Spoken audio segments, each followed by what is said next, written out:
जिला उपदेष्टा आज आम सातटा दाबी नहीं कि आसीलु आम तो मेन हूँ फेस कैप्चर बहुत किसी असुविधा हो बेनिफिशियरी बारंबार आसुँच बारंबार भी फेरिकी जाऊँच इलेक्शन टाइम रे भी आमको गोटे देते आम कि टंका बढ़े बोलिकी से टंका भी आम पाऊनु आज जाए माने 75 मसीह आईसीडीएस ये अंचल कम करके आसूची जोटा कि आमर अमरकोटे स्टार्ट होती 75 मसीहा नेक्स्ट अक्टोबर 2 तारिख में 50 वर्ष आम पूर्ण हो जाऊँगी किंतु सरकार आ प्रति दृष्टि नहीं जेकोसी कम विपद आम माने जिले में पड़ा कि ब्लॉक रे पड़ा माने अंगनवाड़ी कर्मी को सेठी बलि दिगला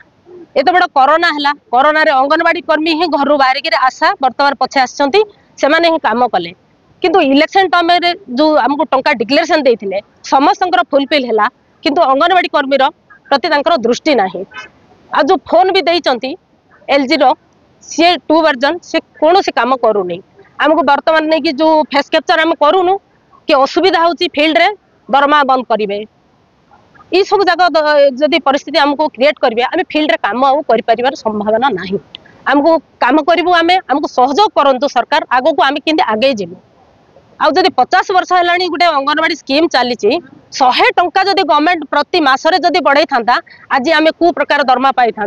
से जो 10,000 टंका देइचंती से 10,000 आम परिवार पोषण करूँ ना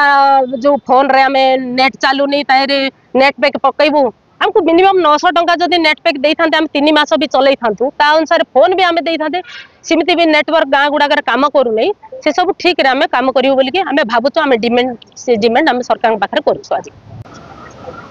परमेश्वर विषय भारतीय मजदूर संघ उपदेष्टा आज आम राज्यर संघर निष्पत्ति प्रकार प्राय माने सबू जिला 30टा जाक जिले में कार्यक्रम होची आज जिलापाल जरिया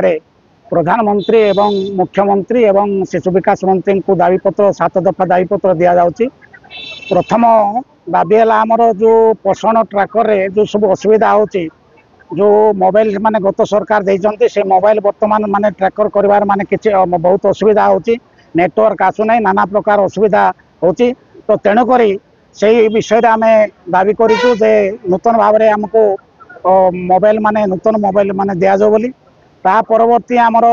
दरमा वृद्धि करा जाऊ जोटा 24,000 टंका आमर आगु माने दिया जाउची सब बेले सेटा आम दाबी करूँ एवं अंगनवाड़ी कर्मी माननकु मृत्युवरण कलापर जो आमर मृत्युवरण सहायता राशि तो आज को माने प्राय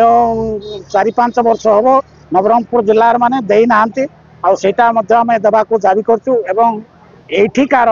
आमर नवरंगपुर जिलार किछि लोकंकर मध्य किछि भौणी मानकर अंगनवाड़ी भौणी मानकर दरमा भी बंद कर दिया जाइछि विशेष माने अन्य कौनसी कारण न थाउ तो सेटा मध्य देबा पय आम दाबी करचु एही भली आमर 7टी दफा दाबी आम सरकार को आम देइचु आउ